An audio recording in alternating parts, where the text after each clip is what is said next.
Sagin mga kapatid, ito po may mga inahin po ako dito na 4, 6, 8, siyam na piraso. Nagkasabay-sabay po sila na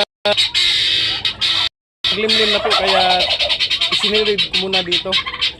Tapos yung 6 na nakalagay dito kanina is silabas ko na po. Ayun, nagaway-away na sa bas. 6 po yan. Ayun, pakasta na agad. So yan pa aking ginagawa mga kapatid. Pag nakita ko po na naglilimlim na po, ayun, nilalagay ko dito na sagado na hindi ko sila mamayat. Kumbaga, madali lang nila malimutan na kailangan nilang maglimlim. Ayun. Dahil hindi sila mamamayat, mga 2 linggo, ayun, balik na naman ulit sa pag-itlog. Ganyan po yung nangyayari. Away.